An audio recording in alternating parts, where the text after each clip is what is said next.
Hello అభినవాస్. కందిపప్పు ఎంత హెల్దీయో మనకి తెలుసు, కానీ ఎప్పుడు అన్నం పప్పు కూర కాకుండా దాంతో ఏదన్నా స్నాక్ చేసుకోవడం తెలుసా మీకు?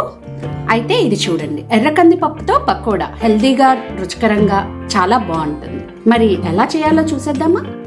ఒక 4 గంటలు నానబెట్టుకున్న ఎర్ర కందిపప్పు వడబోసుకొని ఇలా మిక్సీ జార్లో వేసుకోవాలి. అలాగే కొన్ని అల్లం ముక్కలు,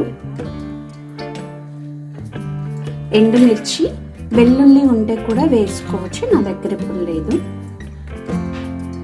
తగినంత ఉప్పు వేసుకొని బరకగా గ్రైండ్ చేసుకోవాలి.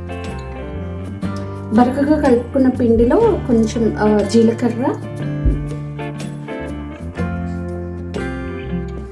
ఉల్లిపాయలు,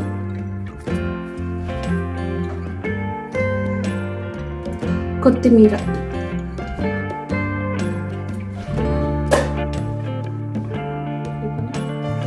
ఇవన్నీ వేసుకొని కలుపుకోవాలి. మామూలుగా అయితే మనము శనగపిండి అవి తినకూడదని చాలామంది పకోడీ ఇవి తినకుండా ఇది చేస్తారు, కానీ ఇది పకోడా హెల్దీగా. పకోడా ఎప్పుడన్నా తినాలి అనిపించినప్పుడు వేడివేడిగా ఇలా చేసుకుంటే బాగుంటుంది. ఇలా అన్నీ వేసుకొని ఒకసారి కలిపేసుకోవాలి. పిండి కొంచెం బరకగా ఉంటే క్రిస్పీగా బాగుంటాయి. ఇప్పుడు ఇలా కలుపుకున్న పిండిని కాగబెట్టుకున్న నూనెలో వేసుకోవాలి.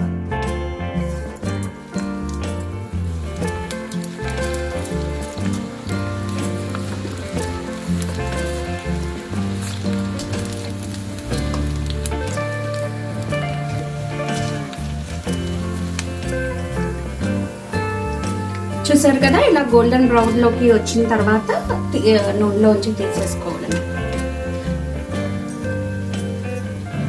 ఏదైనా వేడివేడిగా అలా హాట్గా తినాలన్నప్పుడు డైట్ కాంప్రమైజ్ అవ్వకుండా ప్రోటీన్ రిచ్ పకోడా.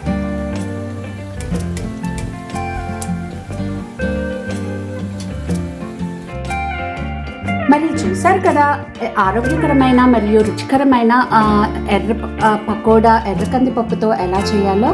క్రిస్పీగా చాలా బాగుంటుంది. మరి రెసిపీ నచ్చితే మీరు కూడా ట్రై చేసి ఎలా వచ్చిందో చెప్పండి. Please like, share, comment and subscribe to Abhinavas. Thank you.